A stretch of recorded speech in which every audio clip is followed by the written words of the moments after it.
একজন বান্দা যখন আল্লাহ তাআলার প্রশংসা করে, আল্লাহ রব্বুল আলামিন তার নেয়ামতকে বাড়িয়ে দেন। বলেন ঠিক কিনা? আল্লাহ বলেছেন, লা ইন শাকারতুম লা আযীদান্নাকুম ওয়া লা ইন কাফারতুম ইন্না আযাবী লাশাদীদ। বান্দা, যদি তোমরা আমার শুকরিয়া করো, আমি তোমাদেরকে আমার নেয়ামত বাড়িয়ে দিব। আর যদি নেয়ামতের কুফরি করো, না শুকরি করো, তাহলে মনে রেখো আমার শাস্তি কিন্তু খুবই কঠিন। আল্লাহ রব্বুল আলামিন যাকে ধরেন তার কি আর বাঁচার কোনো উপায় আছে? উপায় নাই। এ কারণে সবসময় আল্লাহ রব্বুল আলামিনের শুকরিয়া আমাদের আদায় করা উচিত। শুকরিয়া আদায় করার তিনটা তরিকা আছে। কয় তরিকা? তিনটা। আল্লামা জারুল্লাহ জামাকশরী রহমাতুল্লাহ আলাই তার তাফসিরে কাশফের মধ্যে একটা কবিতা উল্লেখ করেছেন, আফাদাতনিন নামাউ মিনকা সালাসা ইয়াদি ওয়া লিসানি ওয়াজ জামিরুল মুহাজ্জাবা। যে তিনি বলেছেন যে এইখানে একজন মানুষ যখন আল্লাহ তাআলার শুকরিয়া করে, তো শুকরিয়ার তিনটা মাধ্যম। একটা হলো ইয়াদি ওয়া লিসানি ওয়াজ জামিরুল মুহাজ্জাবা, আমার হাত মানে অঙ্গ প্রত্যঙ্গ, আমার লিসান মানে আমার জবান, ওয়াজ জামিরুল মুহাজ্জাব এবং আমার আচ্ছাদিত অন্তর। তিনভাবে শকর বিল লিসান, শকর বিল কলব, শকর বিল জওয়ারিহ। অন্তর দিয়ে শুকরিয়া আদায়, জবান দিয়ে শুকরিয়া আদায়, আর অঙ্গ প্রত্যঙ্গ দিয়ে শুকরিয়া আদায়। আল্লাহ রব্বুল আলামিন যে আমাদেরকে সৃষ্টি করেছেন, উম্মতে মুহাম্মাদি বানিয়েছেন, আমাদের হেদায়েতের উপরে রেখে মুসলিম হিসেবে কবুল করেছেন, এরপরে যখন মানুষ রাস্তাঘাটে আসে, ঘরের মধ্যে বসে আছে, সেই সময় আমরা জান্নাতের এই বাগিচা, এই মাহফিলের মধ্যে বসতে পেরেছি, এটা কি আল্লাহর বড় নেয়ামত কিনা বলেন? এই নেয়ামতের শুকরিয়া প্রথমে মন থেকে আদায় করতে হবে, যে আমি যে এই মজলিসে হাজির হতে পেরেছি, এটা আমার ব্যক্তিগত কোনো শক্তির বলে না, এটা কে তৌফিক দিয়েছেন? আল্লাহ। আল্লাহ যদি তৌফিক আমাকে না দিতেন, তাহলে আমার মতো অনেক শক্তিশালী মানুষ আছে রাস্তায় চার দোকানে বসে আড্ডা দিতেছে, কি দিচ্ছে কিনা বলেন? তারা আসতে পারে নাই, তার গায়ে আমার সে শক্তি কম নাই, সে হয়তো কোনো ক্লাবে বসে খেলাধুলা করছে অথবা ঘরে শুয়ে আছে। কিন্তু আমরা যারা আল্লাহর এই দিনের আলোচনা শোনার জন্য এই পবিত্র মাহফিলে হাজির হতে পেরেছি, এটা শুধু কার রহমতে সম্ভব হয়েছে? কার রহমত? আল্লাহর রহমত। তো আল্লাহ যেহেতু আমার পর রহমত করেছেন, এজন্য মন থেকে সেই বিষয়টা স্বীকার করতে হবে। এটাকে বলা হয় শকর বিল কলব, অন্তর দিয়ে স্বীকার করা। 2 নম্বর হলো শকর বিল লিসান, জবান দিয়ে শকর। যখন আমি মন থেকে মানলাম যে এই নেয়ামতটা এটা আমার না, এটা আল্লাহ দান করেছেন, তো সেই জিনিসটা আল্লাহ তাআলার কাছে শুকরিয়া আদায় করে মুখ থেকে বলতে হবে। নবীজি আমাদের শিখিয়ে দিয়েছেন রাসুস শুকর আলহামদুলিল্লাহ।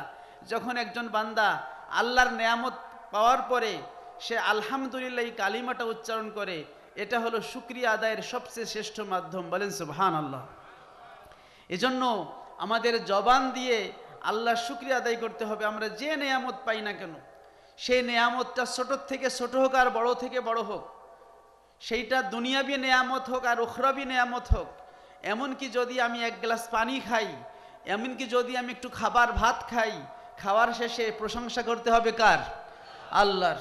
এজন্য খাওয়ার পরে আমরা যে দোয়াটা পড়ি, আলহামদুলিল্লাহিল্লাযী আত'আমানা ওয়া সাকানা ওয়া জাআলানা মুসলিমিন, আল্লাহর প্রশংসা করি। এমনকি আমরা যে ঘুমাই, ঘুম থেকে ওঠার পরে আমরা কার প্রশংসা করি? আল্লাহর। কারণ এটা একটা নেয়ামত। কত মানুষ আছে ঘুমানোর পরে আর ওঠে না, আছে কি নাই? ঘুমায় গেছে, ওটাই তার চিরকালের জন্য ঘুম হয়ে গেছে, ঘুমের মধ্যে মারা গেছে। কারণ আমরা যখন ঘুমাই তখন যে দোয়াটা পড়ি, ওইটা কি? মরণের দোয়া। কিসের দোয়া? আমরা কি পড়ি? আল্লাহুম্মা বিসমিকা আমুতু ওয়া আহইয়া, আল্লাহ আপনার নামে আমি মারা যাচ্ছি, ও আহইয়া আপনার নামে জীবিত হব। এজন্য আল্লাহ যে আমাকে ঘুম থেকে জাগাইলেন, যদি না জাগাইতেন আমি তো ওই নিদ্রায় চিরনিদ্রা হয়ে যাইতাম, মরে যেতাম।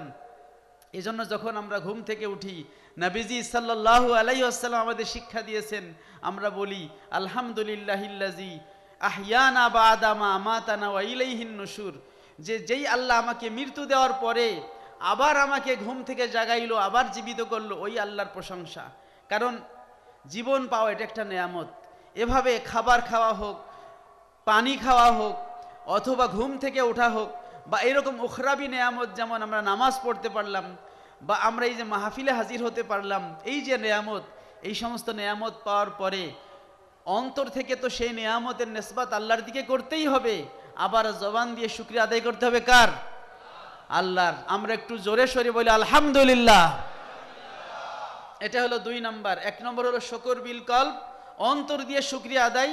2 নম্বর হচ্ছে শুকর বিল লিসান, জবান দিয়ে শুকরিয়া আদায়।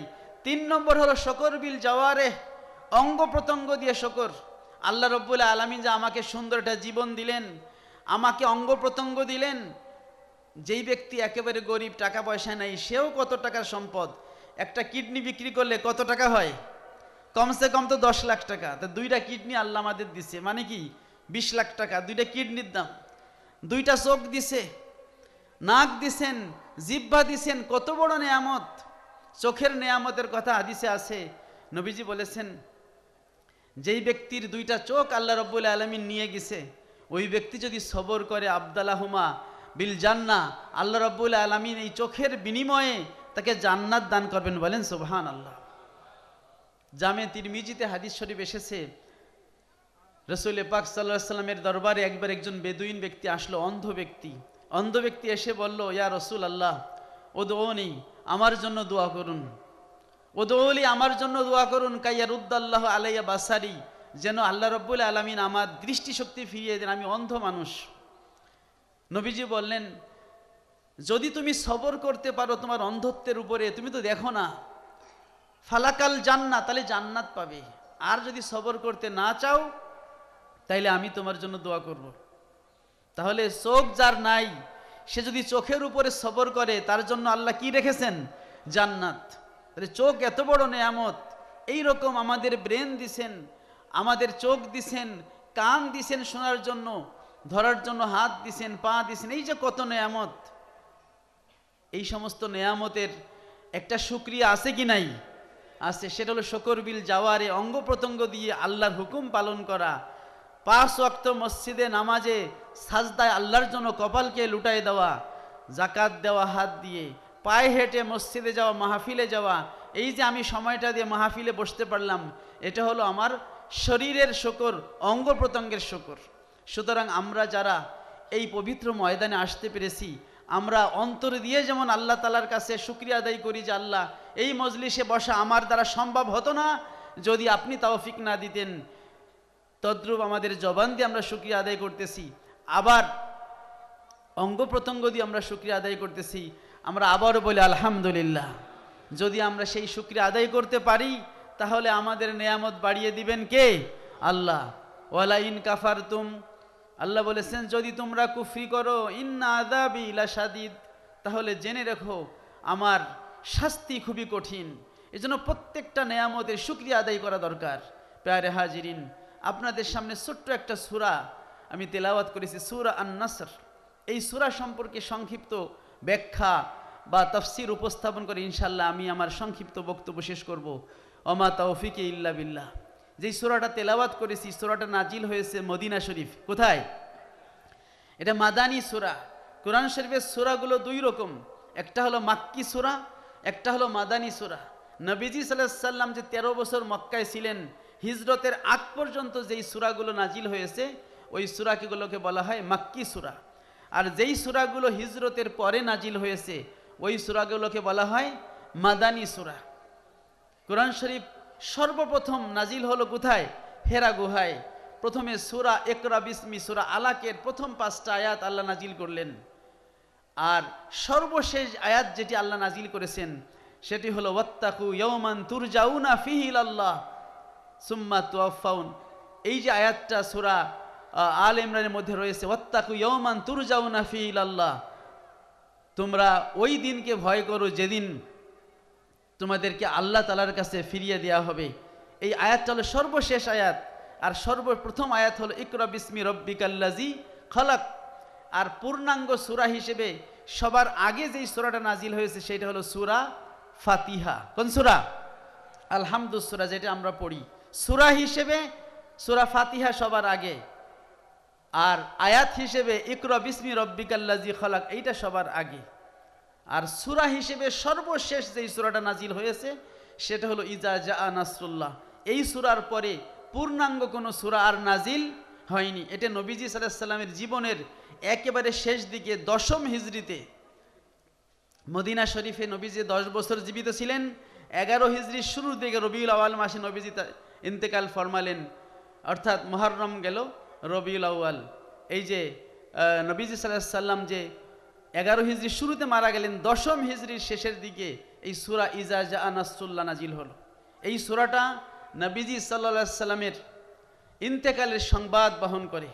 হযরত উমরে ফারুক রাদিয়াল্লাহু আনহু, ইসলামের দ্বিতীয় খলিফা, ওনার যে মজলিসের শুরা ছিল, এই মজলিসের শুরার মধ্যে তিনি সাহাবায়ে কেরামের মধ্যে যারা জ্ঞানী গুণী, যারা বড় সাহাবী, প্রবীণ সাহাবী, বিজ্ঞ সাহাবী, তাদেরকে তিনি স্থান দিতেন। ওই মজলিসের মধ্যে যেমন আমাদের দেশের সরকার থাকে, সরকারের মন্ত্রী পরিষদ বৈঠক থাকে, সেখানে কি সবাই চান্স পায়? সংসদ সদস্যরা সেখানে যেতে পারে না, শুধু মন্ত্রীরা যায়। ওই রকম মজলিসে শুরা উমর রাদিয়াল্লাহু যখন খলিফা, মুসলিম জাহানের বিশ্ব অর্ধজাহানের খলিফা, তখন তার মজলিসে শুরায় প্রবীণ এবং বিজ্ঞ সাহাবীদের মাঝে ছোট্ট একটা বাচ্চা, যার বয়স মগেন 14-15, নাম হলো আব্দুল্লাহ ইবনে আব্বাস রাদিয়াল্লাহু, তাকে তিনি প্রায় ওই মজলিসে শুরায় ডাকতেন। ইমাম আবু জাফর তাবারি রহমাতুল্লাহ আলাইহি তাফসিরে জামিউল বায়ান এর মধ্যে লিখেছেন যে আব্দুর রহমান ইবনে আওফ রাদিয়াল্লাহু একবার বললেন, ওয়ালানা আবনাউন, যে হে খলিফাতুল মুসলিমিন, আপনি আপনার মজলিসে শুরার মধ্যে প্রবীণ সাহাবায়ে কেরামকে ডেকেছেন, আবার দেখি একটা ছোট বাচ্চাকেও ডেকেছেন। আমাদেরও তো বাচ্চা কাচ্চা আছে, তাদেরকেও তো আমরা মজলিসে শুরার মধ্যে নিয়ে আসতে পারি। উমরে ফারুক রাদিয়াল্লাহু বললেন যে না, আপনারা জানেন যে সে বাচ্চা হওয়ার কারণে আমি তাকে এই মজলিস শুরায় ডাকিনি, তাকে ডেকেছি তার জ্ঞানের কারণে। কারণ সে সাহাবায়ে কেরামের মধ্যে কোরআনের সবচাইতে বেশি তাফসীর যেই সাহাবী জানতেন তার নাম হচ্ছে আব্দুল্লাহ ইবনে আব্বাস রাদিয়াল্লাহু আনহু। তিনি সবচেয়ে বড় জ্ঞানী ছিলেন সাহাবাদের মধ্যে কোরআনের তাফসীরের দিক থেকে। এখন ছোট একটা বাচ্চা, হযরত উমর দাবি করলেই তো হবে না, প্রমাণও দিতে হবে। উমর রাদিয়াল্লাহু আনহু তিনি তখন বললেন যে ঠিক আছে, তাহলে তোমাদেরকে একটা সূরার তাফসীর জিজ্ঞেস করি, ইযা জাআ নাসরুল্লাহি ওয়াল ফাত, এই সূরার তাফসীরটা তোমরা বলো। বড় বড় সাহাবায়ে কেরাম যাদেরকে জিজ্ঞেস করলো, কেউ বলল বিভিন্ন রাজ্য বিজয়ের কথা বলা হয়েছে, কেউ বলল মক্কা বিজয়ের কথা বলা হয়েছে, কেউ বলল নবীজির উপর আল্লাহর সাহায্যের কথা বলা হয়েছে, নানা কথা বলল। আব্দুল্লাহ ইবনে আব্বাস রাদিয়াল্লাহু আনহু ছোট সাহাবী, মানে বয়সে ছোট, ওনাকে জিজ্ঞেস করলেন, মা তাকুলু ইয়া ইবনে আব্বাস, হে আব্দুল্লাহ ইবনে আব্বাস, ইজা জাআ নাসরুল্লাহি ওয়াল ফাত, এই যে সূরাটা নাসর এর তাফসীরে তুমি কি জানো, তুমি কি বলো? সে বলল, হুয়া নাইয়ু রাসূলিল্লাহি সাল্লাল্লাহু আলাইহি ওয়াসাল্লাম আলামুল্লাহু ইয়াহু, এই সূরার মধ্যে খলিফা, এই সূরার মধ্যে নবীজির ইন্তেকালের সংবাদ রয়েছে এবং আল্লাহ রাব্বুল আলামিন তার নবীকে এই সূরার মধ্যে তার ইন্তেকালের ইঙ্গিত দান করেছেন যে নবী আপনার ইন্তেকালের সময়, আপনার পৃথিবী থেকে বিদায় হওয়ার সম্ভবতের সময় কাছে আসছে। হযরত উমর ফারুক রাদিয়াল্লাহু বলেন, তুমি কিভাবে বুঝলে যে নবীজির সময় কাছে আসছে? আব্দুল্লাহ ইবনে আব্বাস রাদিয়াল্লাহু আনহু ছোট সাহাবী, তিনি উত্তর দিলেন, আল্লাহ রাব্বুল আলামিন এই পৃথিবীতে নবীকে কেন পাঠিয়েছেন? হুয়াল্লাযী আরসালা রাসূলাহু বিল হুদা ওয়া দীনিল হাক্কি লিইয়ুযহিরাহু আলাদ দীনি কুল্লিহি, যে আল্লাহ রাব্বুল আলামিন তিনি তার রাসূলকে এই পৃথিবীতে পাঠিয়েছেন দ্বীনে হক, সত্য ধর্ম ইসলাম দিয়ে। কেন? লিইয়ুযহিরাহু আলাদ দীনি কুল্লিহি, যাতে এই দ্বীন ইসলাম সকল ধর্মের উপরে বিজয় লাভ করে, প্রকাশ পায়, এই জন্য নবীকে পাঠিয়েছিলেন। আর মক্কা বিজয়ের মাধ্যমে, বিভিন্ন অঞ্চল বিজয়ের মাধ্যমে যখন দলে দলে মানুষ মুসলমান হওয়া শুরু করলো, মানে হচ্ছে ইসলাম বিজয় লাভ করলো। তো যেই উদ্দেশ্যে আল্লাহ নবীজিকে পাঠিয়েছেন, সেই উদ্দেশ্য যখন শেষ, এর মানে হলো নবীজির যাওয়ার পালা। বলেন সুবহানাল্লাহ।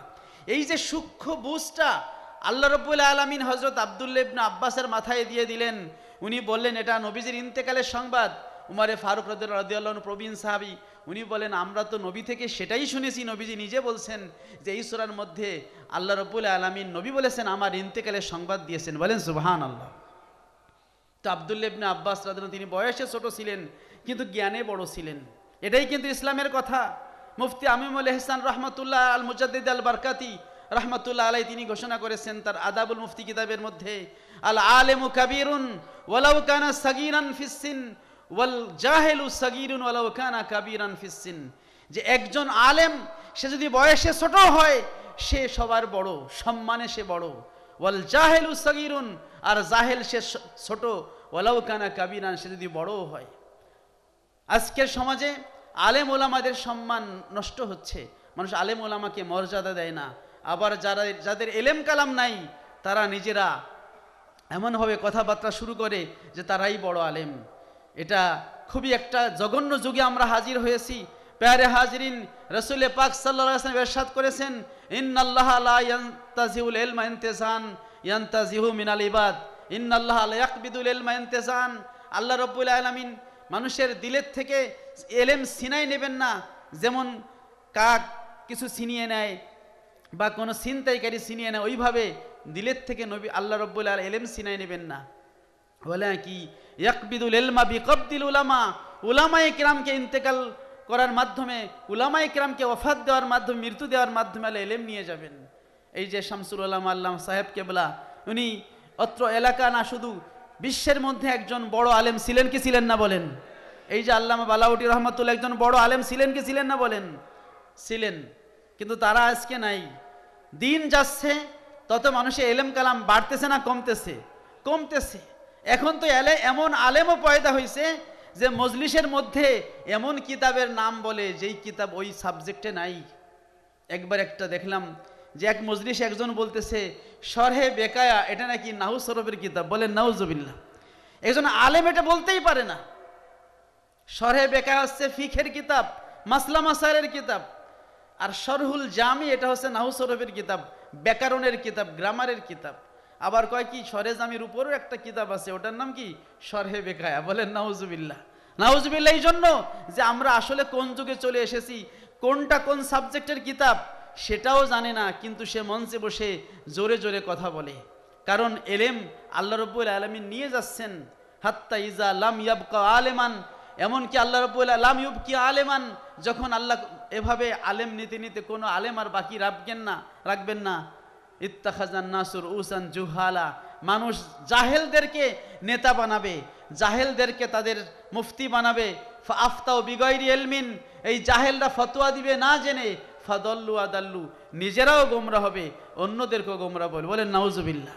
এজন্য প্যারে হাজিরিন, যারা সত্যিকারে আলেমে দিন তাদের সোহবাতে যেতে হবে, তাদের দামান ধরতে হবে, তাদের তরিকা ধরতে হবে, তাহলেই আপনি সেই সঠিক পথে থাকতে পারবেন।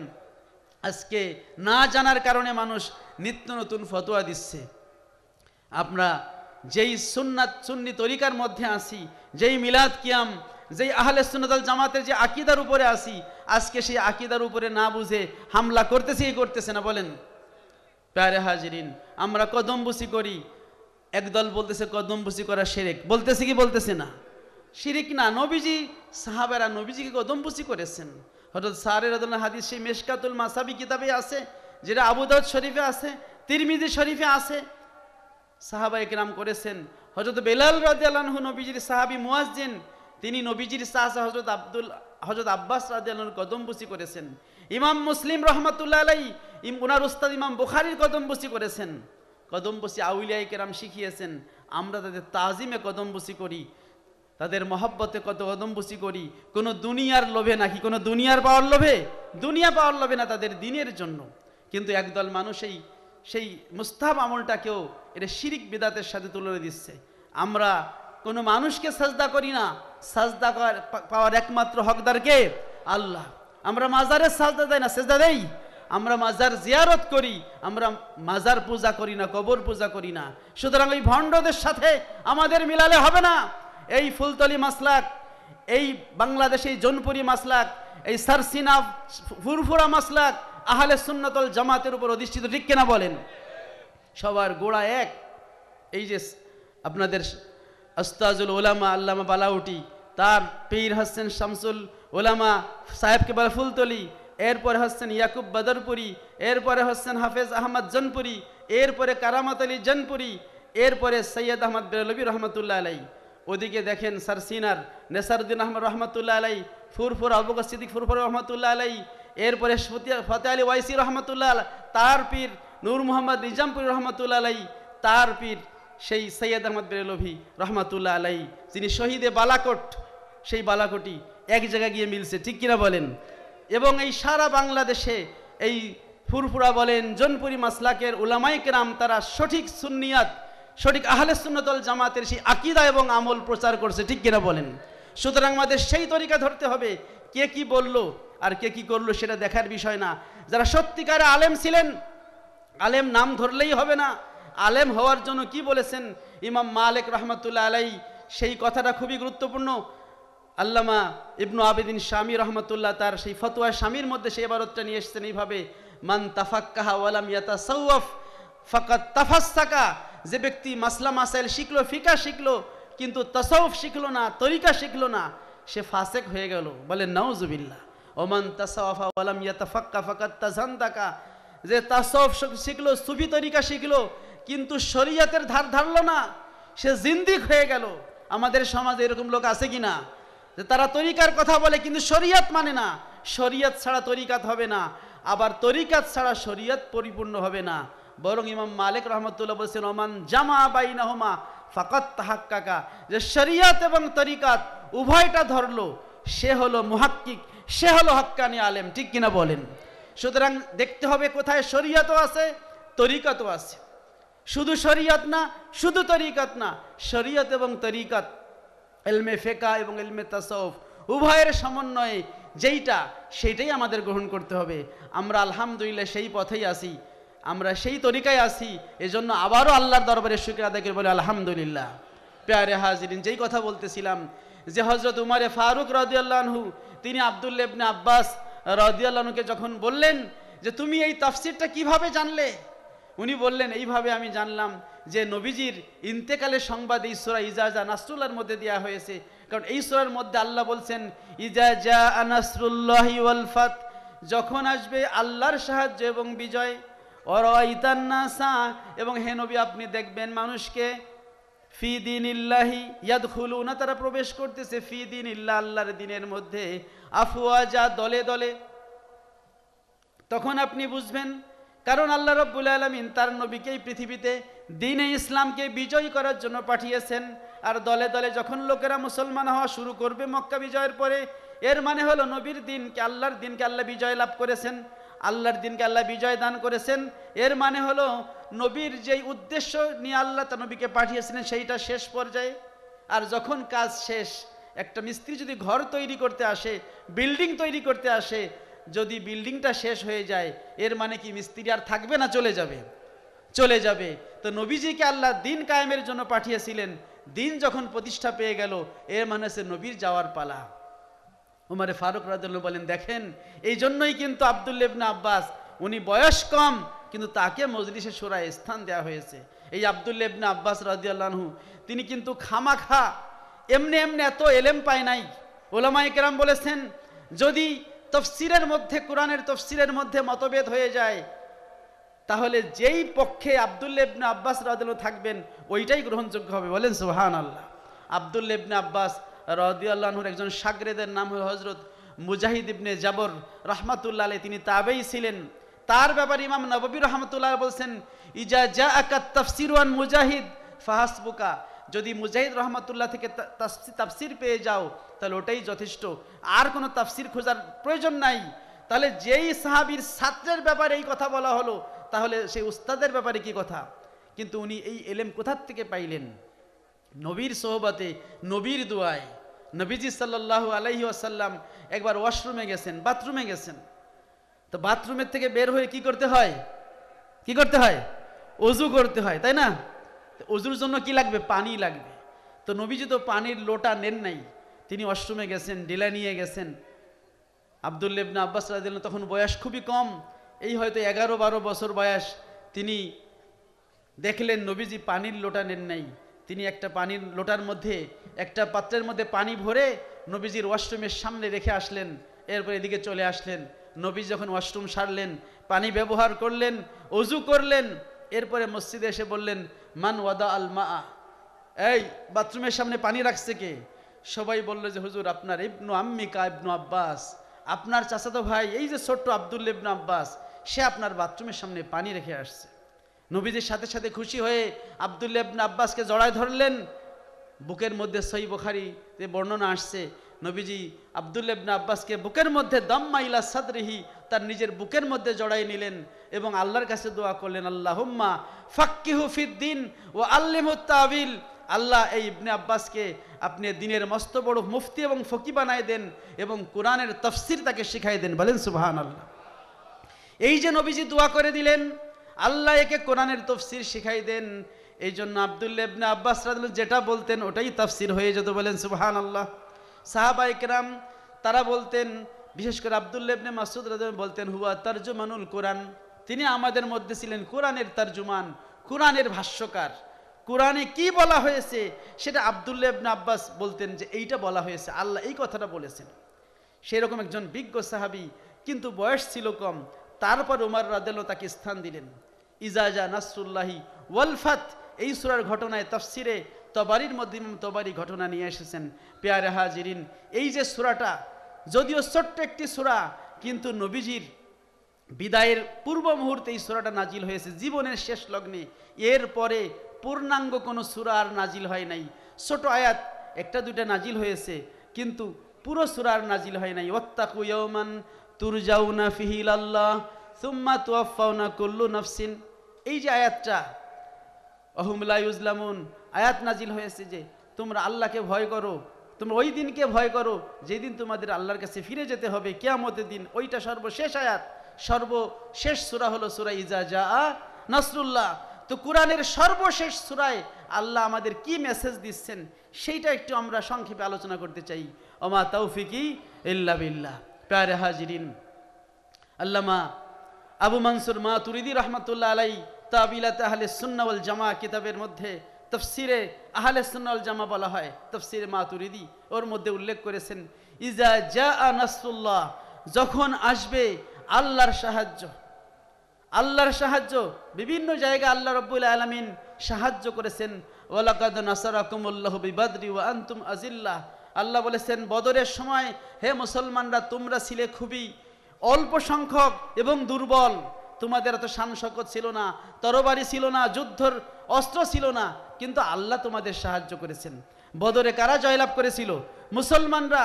মুসলমানদের মাত্র 14 জন শহীদ হয়েছিল, আর কাফেররা ছিল 1000, মুসলমান ছিল 313। কাফেরদের মরেছে 70 জন, বন্দী হয়েছে 70 জন, বাকিরা পালায় গেছে। আর মুসলমানদের মাত্র 14 জন শহীদ হয়েছিল, মুসলমানরা 313 জন, তরবারি মাত্র 8 খান। কয় খান? 8 খান তরবারি, 2টা ঘোড়া। আর কাফেররা 1000 জন, তাদের 200 ঘোড়া, সবার কাছে তরবারি। কিন্তু এই সত্ত্বেও আল্লাহ রাব্বুল আলামিন মুসলমানদেরকে বিজয় দান করেছিলেন। কেন দান করেছিলেন? কারণ নবীজি আল্লাহর কাছে সাহায্য চেয়েছিলেন। বদরের যুদ্ধের আগের রাতে, 17 রমজান রাতে, 17 রমজান দিনের বেলায় যুদ্ধ হয়, রাতের বেলা সারা রাত নবীজি একটা ঝুপড়ির মধ্যে আল্লাহর কাছে মোনাজাত দিয়েছেন, আল্লাহ মুসলমানরা এই 313 জন যদি আজকে বদর যুদ্ধে শহীদ হয়ে যায়, মারা যায়, আল্লাহ আপনার এই পৃথিবীতে আপনার নাম নেওয়ার মতো কোনো মানুষ থাকবে না। এইভাবে তিনি মোনাজাত করতেছিলেন। আবু বকর রাদিয়াল্লাহু নবীজির হাতকে নামাই দিয়ে বলেন, ইয়া রাসূলুল্লাহ আপনার আর দোয়া করার দরকার নাই, আল্লাহ কবুল করছেন। বলেন সুবহানাল্লাহ। দোয়া কবুল হয় কখন বোঝা যায়? হযরত হাসান বসরি রাহমাতুল্লাহ আলাইহিকে জিজ্ঞেস করা হলো, আপনার দোয়া কবুল কখন কবুল হয় আপনি কি বুঝতে পারেন?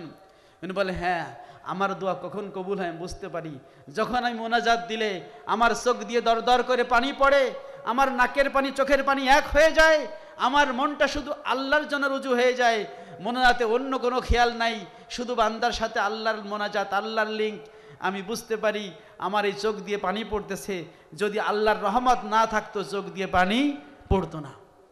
কি মোনাজাত ধরলে সবার চোখে পানি আসে? সবার চোখে পানি আসে না। চোখে পানি আসার জন্য আল্লাহর রহমত লাগে, দয়া মায়া লাগে। এই জন্য এক ব্যক্তি একবার নবীজির কাছে এসে বলল, ইয়া রাসূলুল্লাহ, ইয়া হাবিবাল্লাহ, আমার অন্তরটা খুব শক্ত হয়ে গেছে, মনটা বড় শক্ত হয়ে গেছে, আমি মোনাজাত দেই চোখের মধ্যে পানি আসে না, আমার জন্য একটু দোয়া করেন। নবীজি বলেন, ইমসারা সালিয়াতিম, ও আমার সাহাবী, এতিমের মাথায় হাত বুলাই দাও, এতিমের মাথায় হাত বুলাই দাও। তাহলে তোমার দিলটা নরম হবে, আর দিল যদি তোমার নরম হয় তাহলে তোমার উপর আল্লাহর রহমত আসবে, আর তুমি যখন মোনাজাত দিবা তোমার চোখ দিয়ে পানি পড়বে। বলেন সুবহানাল্লাহ। চোখের পানির কি মর্যাদা! এই যে মাহফিল, এই মাহফিলে যখন একজন এই যে এশার আগে হুজুর মোনাজাত দিলেন, মানুষ কান্নাকাটি করছে কি করছে না? এক ফোঁটা চোখের পানির কত মর্যাদা! আল্লাহর হাবিব সাল্লাল্লাহু আলাইহি ওয়াসাল্লাম বলেছেন, আইনানে লাম তামাসসাহুমান নার, আইনানে দুইটা চোখ আছে এমন, লাম তামাসসাহুমান নার, যেই দুইটা চোখকে আগুন, জাহান্নামের আগুন স্পর্শ করতে পারে না। আইনুন সাহারাত ফি সাবিলিল্লাহ, আইনুন বাকাত মিন খাশিয়াতিল্লাহ, যেই চোখ দিয়ে আল্লাহর ভয়ে অশ্রু ঝরে পড়ে, আল্লাহর ভয়ে যেই চোখ ক্রন্দন করে, ওই চোখ কখনো জাহান্নামে যেতে পারে না। বলেন সুবহানাল্লাহ। আর হচ্ছে আইনুন সাহারাত ফি সাবিলিল্লাহ, আল্লাহর রাস্তায় জিহাদের ময়দানে যেই চোখ জাগ্রত থেকে মুজাহিদদের পাহারা দেয়, শত্রুর আক্রমণ থেকে ইসলামী রাষ্ট্রকে হেফাজত করার জন্য পাহারা দেয়, সেই মুজাহিদদের যেই চোখ, ওইটা জাহান্নামে যাবে না। বলেন সুবহানাল্লাহ। প্যারে হাজিরিন, কোন সময় কোনটা কাজে লাগে কেউ বলতে পারে না। হাসরের ময়দানে মানুষ যখন একত্রিত হবে, যখন সবাইকে আমলনামা দেয়া হবে, মানুষ হলো বড় ঝগড়াটে। আল্লাহই বলছেন, ওয়াকানাল ইনসানু আকসারু শাইইন জাদালা, মানুষ হলো সবচাইতে জিদাল করনেওয়ালা, সবচাইতে ঝগড়া করনেওয়ালা। আল্লাহর সাথেও মানুষ ঝগড়া করবে। কিয়ামতের ময়দানে এক ব্যক্তিকে বলা হবে, এ আমার বান্দা, এই যে আমলনামা, এটা তো এই গুনাহগুলো তুমি করছো কি করছো না? বান্দা বলবে যে আল্লাহ, এই আমলনামার গুনাহ আমি করি নাই। কি ফেরেশতারা কি না বুঝে লেখছে? কেরামান কাতিবিন আছে না আমাদের সাথে? আছে কি আছে না? নাকি সিলেটে নাই? আছে। তারা তো ইয়ালামুনা মা তাফআলুন, তোমরা যা করো সবটাই তারা জানেন। সব জায়গায় আমরা যেখানেই যাই ফেরেশতা আছে, তারা লিখে রাখে। কিয়ামতের ময়দানে সেই আমলনামাগুলো দেয়া হবে।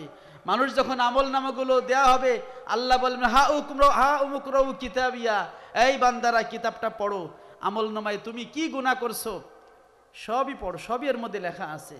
মানুষ আফসোস করে বলবে, হায় রে, লা ইউগাদিরু সাগীরাতান ওয়ালা কাবীরাতান ইল্লা হাসাহা, এই আমলনামায় দিয়ে ছোট বড় সব কিছু লিখে রাখছে। আজকে এই বালাউটের ময়দানে যেই ছোট্ট একটা মাহফিলে অল্প কয়েকজন মানুষ হাজির হয়েছে, ওটাও লেখা থাকবে যে আমি 1 ঘন্টা সময় ব্যয় করেছি। আর যদি খারাপ কেউ কোনো গানের মজলিসে যায়, ওইটাও লেখা থাকবে, নাকি থাকবে না? ভালো হোক মন্দ হোক, ফামাইয়া আমাল মিসকালা যাররাতিন শাররান ইয়ারা ওমাইয়া আমাল মিসকালা ফামাইয়া আমাল মিসকালা যাররাতিন খাইরান ইয়ারা ওমাইয়া আমাল মিসকালা যাররাতিন শাররান ইয়ারা, যে 1 জাররা পরিমাণ ভালো কাজ করবে সেটাও সে তার আমল নামার মধ্যে দেখতে পাবে, আবার 1 জাররা পরিমাণ যদি খারাপ কাজ করে সেটাও তার আমল নামায় দেখতে পাবে। এভাবে ছোট বড় সব গুনার কথা যখন লেখা থাকবে, ওই বান্দাকে ডাকা হবে, বলা হবে, বান্দা তুমি এই গুনাহগুলো করছো কিনা? ওই বান্দা, ঝগড়াটে বান্দা, আল্লাহর সাথে ঝগড়া করে বলবে, না এইগুলো আমি করি নাই। আল্লাহ বলবেন, আমার ফেরেশতারা কি মিথ্যা লেখছে? ওই বান্দা বলবে, আল্লাহ, ফেরেশতারা তো আপনার গোলাম, আর মনিবের পক্ষে কোনো গোলামের সাক্ষী গ্রহণযোগ্য হয় না, অন্য কোনো সাক্ষী থাকলে আনেন। দেখছেন না বিষয়টা? আল্লাহর সাথে ঝগড়া করবে। তো ফেরেশতারা তো আল্লাহর গোলাম, তো আপনার গোলাম আপনার পক্ষে লেখছে, আমার বিপক্ষে লেখছে, আমি এই সাক্ষী মানি না, অন্য কোনো সাক্ষী আনেন। আল্লাহ বলে, বান্দা, আমি যদি তোমার পক্ষ থেকে কোনো সাক্ষী আনি হাজির করি, তাইলে তুমি বিশ্বাস করবা এই গুনাহ করছো? বান্দা চারিদিকে তাকায় দেখবে কেউ নাই, বলবো, হ্যাঁ আল্লাহ, যদি আপনি আমার পক্ষের কোনো সাক্ষী আনেন তাহলে বিশ্বাস করব। আল্লাহ সূরা ইয়াসিনের মধ্যে বলে দিয়েছেন, আল ইয়াওমা নাখতিমু আলা আফওয়াহিহিম ওয়া তুকাল্লিমুনা আইদিহিম ওয়া তাশহাদু আরজুলুহুম বিমা কানু ইয়াকসিবুন, সেই দিন আমি মানুষের মুখের মধ্যে সিল মোহর লাগাই দিব, মানুষ কথা বলা বন্ধ হয়ে যাবে। ওয়া তুকাল্লিমুনা আইদিহিম, তার হাত আমি আল্লাহর সাথে কথা বলবে, ওয়া তাশহাদু আরজুলুহুম, তার পাগুলো তার বিরুদ্ধে সাক্ষী দিবে। তখন পা বলবে, আল্লাহ, আমি পা দিয়ে হেঁটে হেঁটে সে ওই বালাউট ময়দানে ওয়াজ শুনতে গিয়েছিল, ওই পা বলবে অমুক জায়গায় গানের কনসার্টে গিয়েছিল, হাত বলবে এই হাত দিয়ে দান করেছিল, অথবা বলবে এই হাত দিয়ে কাউকে থাপ্পড় মেরেছিল, চুরি করেছিল, ঘুষ খেয়েছিল। যা করেছে, ভালো করেছে মন্দ করেছে, হাত সাক্ষী দিবে, পা সাক্ষী দিবে। তখন বান্দা সে একেবারে ধরাশায়ী হয়ে যাবে, কারণ এতক্ষণ সে বলছে আপনার সাক্ষী মানি না, আমার পক্ষ থেকে সাক্ষী আনেন। তো আল্লাহ রাব্বুল আলামিন তখন এই বান্দার সেই হাত পাকে সাক্ষী বানাই দিবেন যে তোমার অঙ্গ প্রত্যঙ্গই সাক্ষী। তখন আফসোস করে এই বান্দা তখন তার অঙ্গ প্রত্যঙ্গে বলবে লিমা শাহিদতুম আলাইনা, হ্যাঁ আমার অঙ্গ প্রত্যঙ্গ আজকে আমার বিরুদ্ধে কেন সাক্ষী দিচ্ছ? তোমার জন্যই তো চুরি করেছি, তোমাকে খাওয়ানোর জন্য, তোমাকে ভালো রাখার জন্য তো ঘুষ খাইছি, সুদ খাইছি, মারামারি করছি, অন্যের জমি নিছি, তা আজকে তোমরা হাত পা আমার বিরুদ্ধে কেন সাক্ষী দিচ্ছ? তখন হাত পা বলবে আনতাকানাল্লাহু আনতাকা কুল্লা শাই। এই চামড়াগুলো যখন কথা বলবে তখন বান্দা বলবে আমার বিরুদ্ধে কেন সাক্ষী দিচ্ছ? চামড়াগুলো বলবে, হাত পা বলবে যে যেই আল্লাহ সবাইকে কথা বলার তৌফিক দেয় ওই আল্লাহ আজকে আমাদের কথা বলার শক্তি দিছে, আমরা আল্লাহর বিরুদ্ধে মিথ্যা কথা বলতে পারবো না। তখন বান্দা ধরাশায়ী হয়ে যাবে। এখন তো আর স্বীকার না করে উপায় নেই, এখন তো জাহান্নাম। ওই বান্দাকে হুকুম দেওয়া হবে যাও এই বান্দাকে জাহান্নামে নিয়ে যাও। তখন একটা অঙ্গ আল্লাহর কাছে সুপারিশ করবে, আল্লাহ সকল অঙ্গ প্রত্যঙ্গ আজকে আপনার এই বান্দার বিরুদ্ধে সাক্ষী দিল, হাত সাক্ষী দিল, পা সাক্ষী দিল, চামড়া সাক্ষী দিল, সবাই সাক্ষী দিল। আমার একটা সাক্ষী আছে, চোখের পাপড়ি। এই যে চোখের পাপড়ি থাকে, চোখের উপরে যে চুলগুলো থাকে, এই চোখের পাপড়ি আল্লাহর কাছে বলবে আল্লাহ আপনি অনুমতি দিলে আমি একটু সাক্ষী দিতে চাই। আল্লাহ ওই বান্দা ওই বালাউটের ময়দানে দোয়া মোনাজাত করতে গিয়ে আপনার ভয়ে চোখ দিয়ে পানি পড়েছিল, ওই পানিটা এত বেশি ছিল না, নিচে পড়ে নাই, কিন্তু আমি চোখের এই মণিগ্রাম, আমি চোখের এই যে পাপড়িটা ওই পানিতে ভিজে গিয়েছিলাম। আমি সাক্ষী দিচ্ছি আপনার বান্দা আপনার ভয়ে সে ক্রন্দন করেছিল। আর আপনার নবী বলেছে যেই চোখ আল্লাহর ভয়ে ক্রন্দন করে ওই চোখ জাহান্নামে যাবে না। আমি চোখ তো আপনার ভয়ে ক্রন্দন করেছি, তাহলে আমি কিভাবে জাহান্নামে যাব? আল্লাহ বলবেন ও বান্দা যাও, এই চোখের সাক্ষীর কারণে আজকে তোমাকে মাফ করে দিলাম। বলেন সুবহানাল্লাহ। সুতরাং এই যে চোখের পানি, এই যে দোয়া, এই যে মোনাজাত কি বাইরে থাকলে পাওয়া যাবে? যাবে না, বেহেশতের বাগানে আসতে হবে। পেয়ারে হাজিরিন, ওলামায়ে কেরামের সোহবাতে আসতে হবে। যে কোনো ওলামায়ে কেরাম না, সব ওলামায়ে কেরাম না, যারা হচ্ছে হক্কানি ওলামায়ে কেরাম, যারা শরিয়ত এবং তরিকাত, ফিকহ এবং তাসাউফ উভয়টার সমন্বয়ে, যেখানে শরিয়তের চর্চাও আছে, তরিকতের চর্চাও আছে। একদল আছে তারা বলে আমরা সুফি, আমরা তাসাউফ, অমুক তমুক, কিন্তু তাদের মাজারে শিরক চলে, সেজদা করে মাজারে, এমন আছে কি নাই? ভণ্ড, সেইগুলোর মধ্যে আমরা নাই। আবার একদল আছে তারা হচ্ছে শুধু শরিয়ত, আউলিয়া কিরামকে মানে না, ওলিয়া উলিয়াকে শ্রদ্ধা করে না, বরং তারা ওলিয়া উলিয়ার দুশ্মন। যারা ওলিয়া উলিয়ার দুশ্মন তাদের শত্রু, তাদের দুশ্মন হচ্ছেন আল্লাহ। আল্লাহ বলেছেন হাদিসে কুদসি, নবী সাল্লাল্লাহু আলাইহি ওয়াসাল্লাম বলেছেন, আল্লাহ বলেছেন মান আদালি ওয়ালিয়ান ফাকাদ আযানতুহু বিল হারব। যে ব্যক্তি আমি আল্লাহর কোনো ওলির বিরুদ্ধে শত্রুতা করে, আমি আল্লাহ তার বিরুদ্ধে যুদ্ধ ঘোষণা করি। বলেন নাউজুবিল্লাহ। এজন্য ওলিয়া উলিয়ার বিরুদ্ধে গেলে কোনো নিস্তার নাই। ওলিয়া উলিয়ার বিরুদ্ধে গেলে হচ্ছে পাহাড়ের সাথে মাথা টোকানোর মতো। কেউ যদি তার মাথা দিয়ে পাহাড়ের মধ্যে আঘাত করে, পাহাড় ভাঙবে না, মাথা ভাঙবে। কি ভাঙবে? মাথা ভাঙবে। ওই রকম যারা ওলিয়া উলিয়ার বিরুদ্ধে চলে যায়, যারা আউলিয়া কিরামের সাথে বিদ্বেষ পোষণ করে, আউলিয়া কিরাম তাদেরকে কিছু না বললেও আউলিয়া কিরামের পক্ষ থেকে আল্লাহ রাব্বুল আলামিন তাদের বিরুদ্ধে যুদ্ধ ঘোষণা করে দেন। দুনিয়াতে তাদেরকে অপদস্থ করে ছাড়েন, আখিরাতে তাদের জন্য রয়েছে যন্ত্রণাদায়ক শাস্তি। কিন্তু প্যারে হাজিরিন, যারা হক্কানি আউলিয়া কিরাম, তারা দুনিয়াতে আল্লাহ রাব্বুল আলামিনের দ্বীন প্রচারের জন্য কাজ করে যায়। হক্কানি আউলিয়া, এটা চিনতে হবে শরিয়ত এবং তরিকত উভয়ের সমন্বয়ে। আল্লাহ বলেছেন আলা ইন্না আউলিয়া আল্লাহি লা খাউফুন আলাইহিম ওয়া লা হুম ইয়াহজানুন আল্লাযীনা আমানু ওয়া কানু ইয়াত্তাকুন লাহুমুল বুশরা ফিল হায়াতিদ দুনিয়া ওয়া ফিল আখিরাহ।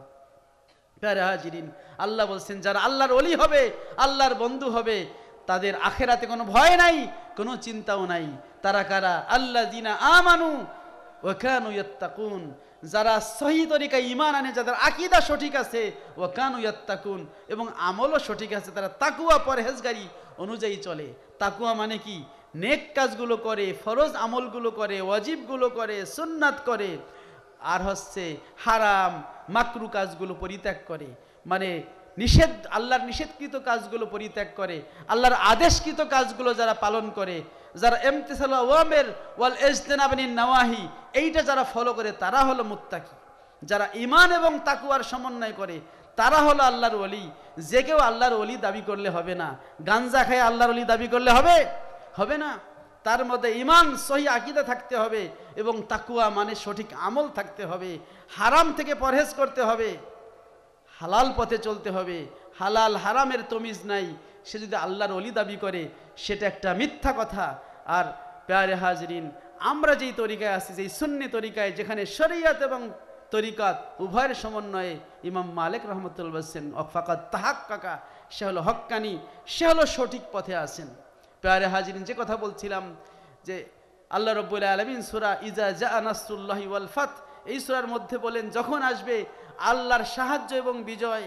আল্লাহ কখন মুমিনদের সাহায্য করেন? আল্লাহ বলেছেন ওয়া কানা হাক্কান আলাইনা নাসরুল মুমিনিন, যারা সত্যিকার ঈমানদার তাদেরকে সাহায্য করা আমি আল্লাহর হক হয়ে যায়। যদি সত্যিকারের মানুষ আল্লাহর পথে থাকে তখন তাকে সাহায্য করে কে? আল্লাহ। কারণ আল্লাহ বলেছেন মামাই ইয়াত্তাকিল্লাহা ইয়াজআল লাহু মাখরাজা ওয়া মান ইয়াতাওয়াক্কাল আল্লাহ ফাহুয়া হাসবুহু, যে ব্যক্তি আল্লাহকে ভয় করে আল্লাহ তার ব্যবস্থা করেন। যে আল্লাহর উপর ভরসা করে আল্লাহ তার জন্য যথেষ্ট হয়ে যান। বলেন সুবহানাল্লাহ। এজন্য যারা সত্যিকারের ঈমানদার, যারা আল্লাহর উপর ভরসা করে, দুনিয়ার কোনো মানুষের উপর ভরসা করে না, যারা মনে করে রিজিক দাতা হচ্ছেন একমাত্র আল্লাহ, রিজিক দাতা কে? একমাত্র আল্লাহ। কোনো চাকরি আমার রিজিক দাতা না, আমার বস আমার রিজিক দাতা না, আমার রিজিক দাতা হলেন আল্লাহ।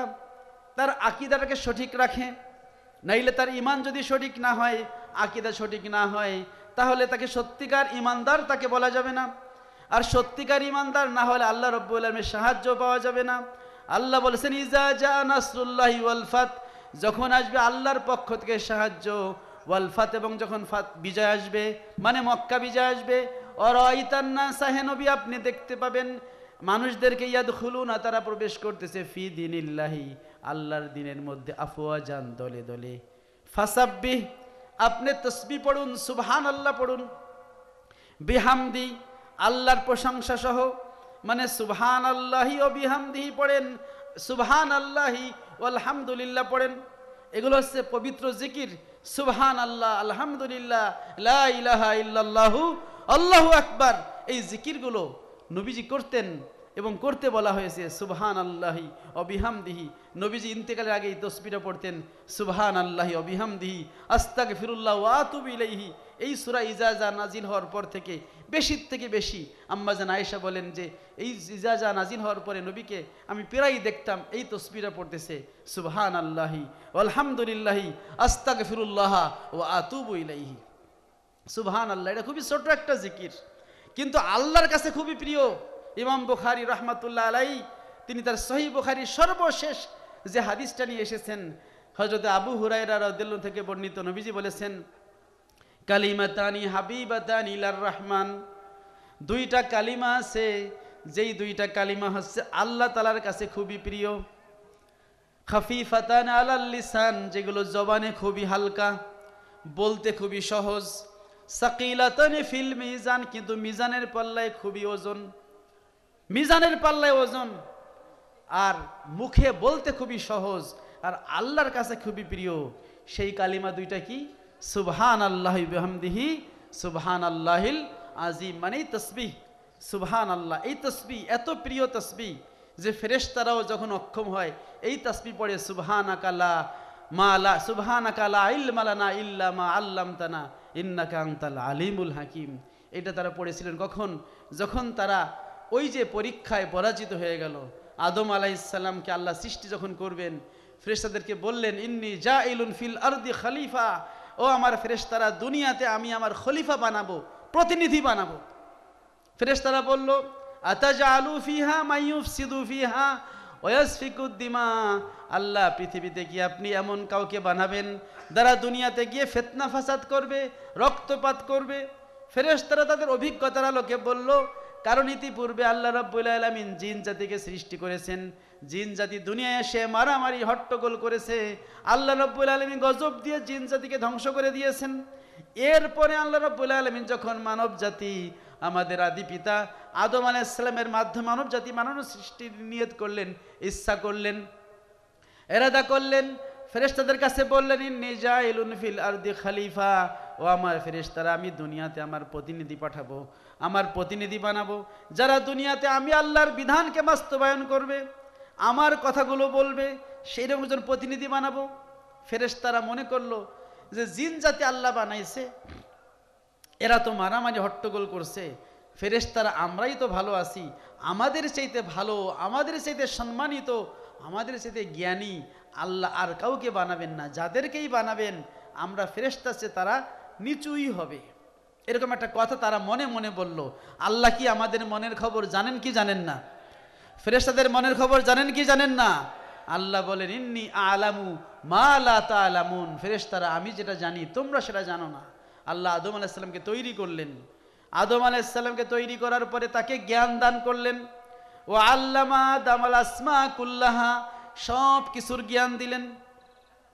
বলবেন হুজুর সব কিছুর জ্ঞান দেওয়ার টাইম কোথায়?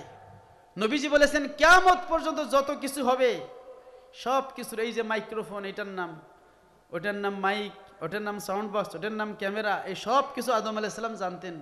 নবীজি বলতেন হাত্তাল কাসআতা ওয়াল কুসাইয়াতা, বড় প্লেটকে বলে থালা, ছোট প্লেটকে বলে পিরিচ, এই যে পার্থক্য এটা সহকারে আদম আলাইহিস সালাম জানতেন। কিভাবে জানতেন? আদম আলাইহিস সালামকে এভাবে আল্লাহ রাব্বুল আলামিন একটা একটা করে পড়ায় পড়ায় জ্ঞান দান করেন নাই। আল্লাহ রাব্বুল আলামিন তার পছন্দনীয় বান্দাকে, তার নবী রাসূলকে, তার আউলিয়া উলিয়াকে আল্লাহ ইলমে লাদুন্নি দান করেন। বলেন সুবহানাল্লাহ। ইলমে লাদুন্নি যেটা আল্লাহ সরাসরি বান্দার কলবের মধ্যে দিয়ে দেন। কিভাবে? ছোট্ট একটা উদাহরণ দেই। মনে করেন এই যে ক্যামেরাগুলো দেখতেছেন, এগুলো কি করতেছে? ভিডিও করতেছে। সেই সকাল 10টা থেকে ভিডিও করতেছে করতেছে করতেছে, হয়তো সারা রাত ভিডিও করবে, করার পরে মনে করেন 50 জিবি ফাইল সে স্টোর করলো। এখন একটা কম্পিউটারে যদি এই ফাইলগুলো ট্রান্সফার করে নেন কত ঘন্টা লাগবে? এই 2 মিনিট 3 মিনিট, তাই না? নাকি বেশি লাগবে? বেশি লাগবে না। এখন ওই কম্পিউটার থেকে আরেকটা মোবাইল আপনি নিয়ে গেলেন আবার 2 মিনিটে, তো এই মোবাইলটা এই 10 ঘন্টা ভরে যেই তথ্যগুলো, যেই ভিডিওগুলো এই মোবাইলের মেমোরি কার্ডের মধ্যে সেভ করলো, আরেকটা মোবাইল আপনি কি 2 মিনিটে নিয়ে গেলেন। এখন দুইটা মোবাইলের মধ্যে কি কম বেশি না একই জিনিস? একই জিনিস।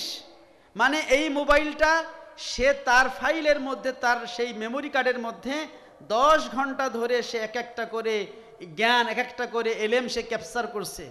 কিন্তু আরেকটা মোবাইলের মধ্যে আপনি পুরো ফাইলটা কপি করে পেস্ট করে দিছেন, এখন 1 মিনিট পরে দেখলেন যে ওই মোবাইলেও যায়, এই মোবাইলেও তাই।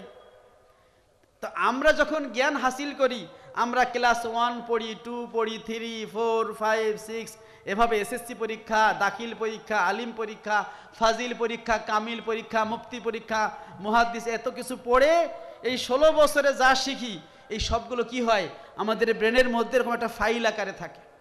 ওই ফাইলটা যদি আল্লাহ রাব্বুল আলামিন কারো দিলের মধ্যে, কারো ব্রেনের মধ্যে একবারে দিয়ে দেন, তাহলে দেখা যাবে কি এই 16 বছর ধরে যা অর্জন করছে 1 মিনিটে তার মধ্যে সেটা আছে। এভাবে কিয়ামত পর্যন্ত যত জ্ঞান সব কিছুর একটা ফাইল আল্লাহ রাব্বুল আলামিন আদম আলাইহিস সালামের ব্রেনের মধ্যে সরাসরি ডাউনলোড করে দিয়েছেন, সরাসরি আপলোড করে দিয়েছেন। এখন আদম আলাইহিস সালাম সব কিছুই জানেন। আল্লাহ রাব্বুল আলামিন কিছু জিনিস দেখালেন, দেখানোর পরে ফেরেশতাদেরকে বললেন আম্বিউনি বি আসমাই হাউলা, হে ফেরেশতারা এই জিনিসগুলোর নাম বলো, এটা কি এইটা কি। তো ফেরেশতারা তো রোবটের মতো, তাদেরকে আল্লাহ যা শিখাইছেন ওর বাইরে কিছু জানে না। কিন্তু মানুষ হলো আশরাফুল মাখলুকাত, আল্লাহর শ্রেষ্ঠ সৃষ্টি।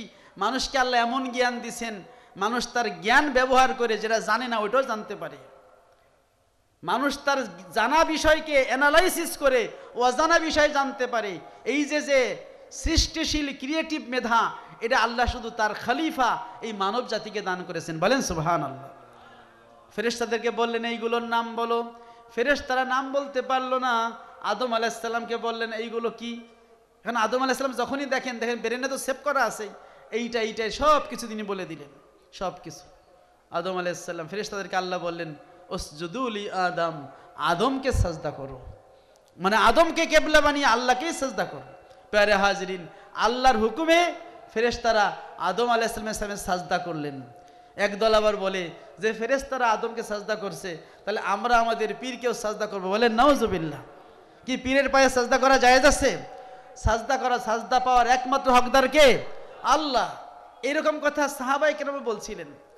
বলছে ইয়া রাসূলুল্লাহ, এক সাহাবী এসে বলছেন আমি পারস্যে গেলাম, এরপর রোমে গেলাম, সেখানের জনগণ তাদের বাদশাকে সাজদা করে।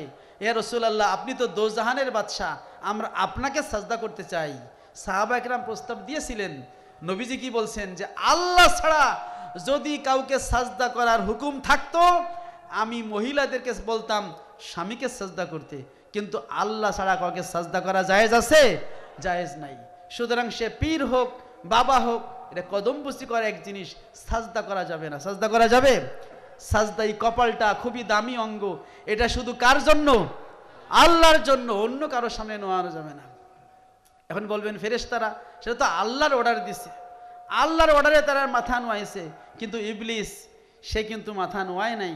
ইবলিস আবা ওয়াস্তাকবার ওয়া কানা মিনাল কাফিরিন, ইবলিসকে যখন সাজদা করতে বলা হলো, ইবলিস সাজদা করলো না। আল্লাহ বললেন মা মানা কান তাসজুদা ইযা মারতুক, ও ইবলিস, যখন তোমাকে আমি আদেশ করলাম তুমি কেন সিজদা করলে না? ক্বালা আনা খায়রুম মিনহু, ইবলিস বলল আমি হচ্ছি তার চাইতে শ্রেষ্ঠ। অহংকার করলো। খালাকতানি মিন নারি ওয়া খালাকতাহু মিন তিন, আল্লাহ তাকে বানাইছেন মাটি দিয়ে, আমাকে বানাইছেন আগুন দিয়ে। মাটিকে ছেড়ে দিলে নিচের দিকে যায়, আগুনকে ধরাইলে উপরের দিকে যায়। তাহলে আগুন হলো সেরা, মাটি হলো কম, তুলনামূলক কম সেরা। সুতরাং মাটির চাইতে আগুন যখন সেরা, তাহলে আদমের চেয়ে আমি ইবলিস সেরা। এর নাম কিন্তু আগে ইবলিস ছিল না, আগে ছিল কি? আজাজিল, মুআল্লিমুল মালাইকা আজাজিল ছিল। কিন্তু আল্লাহর একটা অর্ডার ফলো করার কারণে কি হলো? ইবলিস শয়তান হয়ে গেল, কারণ সে অহংকার করছে। পৃথিবীর সবচেয়ে প্রথম যেটা পাপ, সেটা হলো অহংকার। এইটা এত বড় পাপ যেইটা একজন মানুষকে কুফরিকে, মানে শয়তানকে কুফরিতে ঠেলে দিয়েছে। সে আবা ওয়াস্তাকবার ওয়া কানা মিনাল কাফিরিন, আল্লাহর হুকুম পালন অস্বীকার করলো এবং সে কাফেরদের দলভুক্ত হয়ে গেল। প্যারে হাজিরিন, সুতরাং অহমিকা করা যাবে না। করা যাবে? অহংকার হচ্ছে এমন একটা পাপ, নবীজি বলেছেন ইন লা ইয়াদখুলু মান কানা ফি কালবিহি মিসকালু খারদালিম মিন কিবরিন, যার অন্তরের মধ্যে এক জাররা পরিমাণ অহংকার থাকবে সে জান্নাতে যেতে পারবে না। আজকে মানুষ যখন কথা বলে তাদের কথায় অহংকার পাওয়া যায়, এই জন্য। আর যার অন্তরে অহংকার থাকে তার দিলটা হয়ে যায় শক্ত। এই জন্য এতিমের মাথায় হাত বোলাতে বলা হয়েছে, এতিমদের মহব্বত করতে বলা হয়েছে, যেটা আসে এই মাসলাকে। আছে কিনা বলেন? এতিমকে আদর করা এই মাসলাকে আছে কিনা বলেন? আছে, কারণ এটা নবীজির সুন্নাত। ইমসা রাসাল ইয়াতিম। প্যারে হাজিরিন, আমরা যে কথা বলছিলাম যে নবীজি সাল্লাল্লাহু আলাইহি সাল্লামকে আল্লাহ বলেন ফাসাব্বি বিহামদি রব্বিক, হে নবী আপনি আপনার প্রভুর তসবিহ পড়েন। এই তসবিহটা খুবই প্রিয় আল্লাহর কাছে, মিজানের পাল্লায় খুবই ভারী, আর আল্লাহর কাছে খুবই পছন্দনীয়, মুখে বলা খুবই সহজ। নবীজি বলেছেন সুবহানাল্লাহ যখন একজন বান্দা পড়ে, আসমান এবং জমিনের মধ্যবর্তী ফাঁকা জায়গা নেকিতে পরিপূর্ণ হয়ে যায়। বলেন সুবহানাল্লাহ। ইজা ক্বালাল আবদু সুবহানাল্লাহ গরিসাত লাহু নাখলাতুন ফিল জান্নাহ, যখন আল্লাহর কোনো বান্দা সুবহানাল্লাহ বলে, তখন জান্নাতের মধ্যে তার জন্য একটা গাছ লাগানো হয়ে যায়। বলেন সুবহানাল্লাহ।